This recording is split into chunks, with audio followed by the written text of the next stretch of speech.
జాగృతిలో అనేక మంది స్థానిక నాయకులు వీరన్న గారి ఆధ్వర్యంలో, కిషన్ నాయక్ గారి ఆధ్వర్యంలో, మా తమ్ముడు పవన్ గారు, మాధవ్ గారి ఆధ్వర్యంలో చేరడం జరిగింది. మరి జాగృతిలో నాయకులకు, కార్యకర్తలందరికీ కూడా ధన్యవాదాలు తెలియజేస్తున్నారు. మరి ముఖ్యమంత్రి రేవంత్ రెడ్డి గారు పదే పదే కేసీఆర్ గారు అసెంబ్లీకి రావాలి అని రంకెలేస్తున్నట్టుగా కనబడుతూ ఉన్నారు.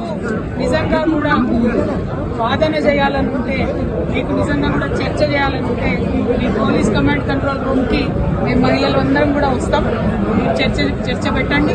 ఎందుకు 2,500 రూపాయలు నెలలకు మహిళలకు ఇస్తానని ఇవ్వడం లేదు, ఎందుకు తులం బంగారం ఇస్తలేరో, ఎందుకు 2,000 నుంచి 4,000 చేస్తాన్న పెన్షన్లు పెంచడం లేదో తప్పకుండా చర్చిద్దాం. అంతేగాని చీటికి మాటికి కేసీఆర్ గారి పేరు చెప్పి మీరేదో డైవర్షన్ పాలిటిక్స్ చేయాలని చూస్తే తెలంగాణ ప్రజలేం అమాయకులు కాదు. మీరు చేయనటువంటి విషయాన్ని ఖచ్చితంగా వెంటబడతాం.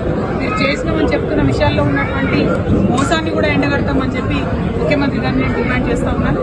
Thank you. జై తెలంగాణ.